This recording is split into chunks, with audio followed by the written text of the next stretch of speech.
दोस्तों हमारे साथ मौजूद हैं कर्नल अरविंद झा, जो कि कर्नल के साथ साथ एक स्पोर्ट्स साइकोलॉजिस्ट भी हैं। क्या होती है स्पोर्ट्स साइकोलॉजी, आइए उनसे जानते हैं।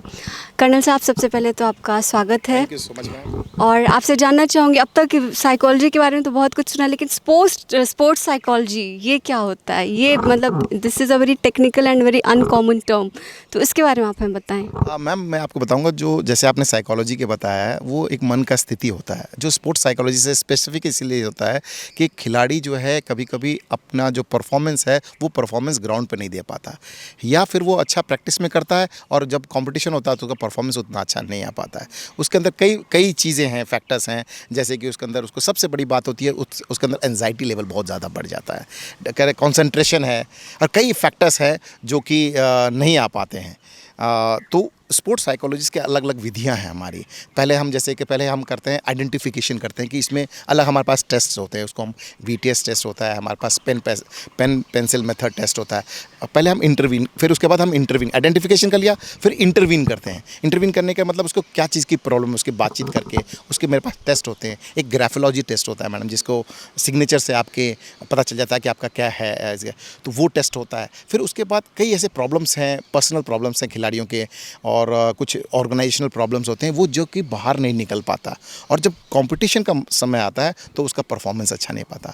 मैं एक स्पोर्ट्स लॉयर भी हूँ, तो अगर वो उसकी कुछ प्रॉब्लम्स होती हैं इससे रिलेटेड, हम उसको सॉल्व करने की कोशिश करते हैं और फिर हम उसके मन से ये बात को निकाल देते हैं। फिर हम करते हैं डेली का मेंटेनेंस होता है मैडम, ताकि उसका मन हर समय स्ट्रांग रहे। उसके लिए हमारे पास कई विधियाँ हैं, जैसे कि हम ब्रीदिंग एक्सरसाइजेज हम उनको बच्चों को कराते हैं। मेडिटेशन, जो अभी आप जिसके बारे में बात कर रही हैं, वो हम मेडिटेशन कराते हैं। और दूसरा एक सेल्फ एक्चुअलाइजेशन होता है, विजुअलाइजेशन होता है, इमेजिनेशन होती है। अलग अलग तरह की विधियां हैं जिसे जो है आदमी जो है अच्छा अपना परफॉर्मेंस करने के लिए उसको इस टाइप की हम चीज़ें करते हैं। Something related to law of attraction?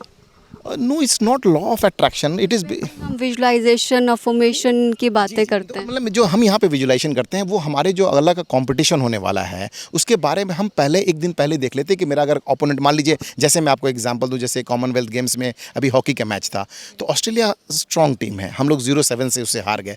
तो वो जैसे कि आप एक दिन पहले ही आपको पता है कि वो स्ट्रॉन्ग टीम है, तो हम पूरा विजुलाइज कर लेते हैं पूरे मैचेस का, मन के बारे में, कि पूरे मन से मैच खेल लेते हैं। और अदर जो अच्छा एक स्पोर्ट्स साइकोलॉजिस्ट होता है वो पेन पेसन मेथड निकाल करके एक बोर्ड पे भी लगा लेता है, ओके ये प्लेयर फॉरवर्ड है, अगर आप ऐसे विधि अपनाओगे वो प्लेयर स्ट्रांग है उनका। तो अगर मेरा एक प्लेयर को चेक करने के लिए एक प्लेयर है तो हम 2 प्लेयर पे स्पेस इस्तेमाल करेंगे, और हम हारेंगे नहीं एक दिन पहले, जो हम अपना बेस्ट परफॉर्मेंस देंगे। तो ये जो विजुअलाइजेशन की ट्रेनिंग है वो आपको हम ये करते हैं। और जो इमेजिनेशन है, हम एक इमेजिन करते हैं सिचुएशन पे। जैसे मान लीजिए कि अगर वो खिलाड़ी है, वो उसका प्रदर्शन हम ये एक्सपेक्ट कर रहे थे उस खिलाड़ी से। अपोनेंट को जानना बहुत ज़रूरी है साइकोलॉजिस्ट के लिए, तो उसकी पद्धति को देखते हुए कि वो ऐसा कर सकता है, तो आप अपनी तजवीज़ आप अपना पहले से बना करके हम उस पर कर करके, तो बहुत ज़्यादा इससे फ़र्क पड़ता है।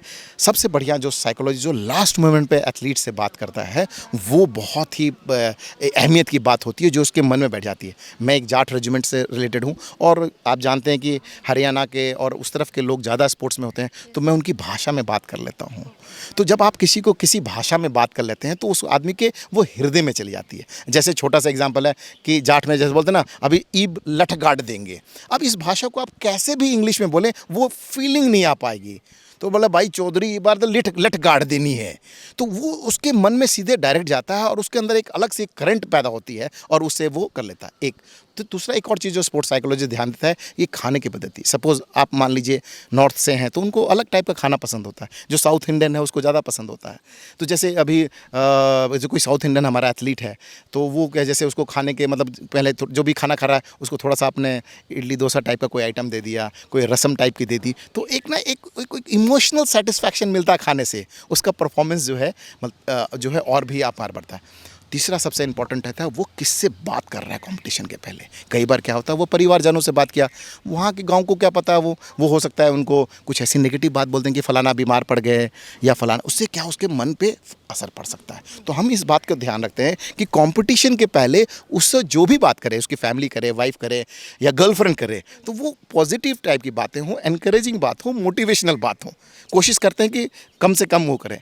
और लास्ट बट लेस्ट होता है कि स्लीप मैनेजमेंट मैम। एक स्पोर्ट्स साइकोलॉजिस्ट जो है वो स्लीप का पैटर्न देखते हुए, नहीं अगर 10 बजे उसने मोबाइल छोड़नी है ताकि उसको 7 से 8 घंटा प्रैक्टिस करने के लिए चाहिए, तो हम लोग इन सब चीज़ों का करते हैं। स्पोर्ट्स साइकोलॉजी का मतलब सिर्फ मन से नहीं होता है, आपको मैंने 3-4 चीज़ें बताई, एक स्पोर्ट्स साइकोलॉजिस्ट करता है।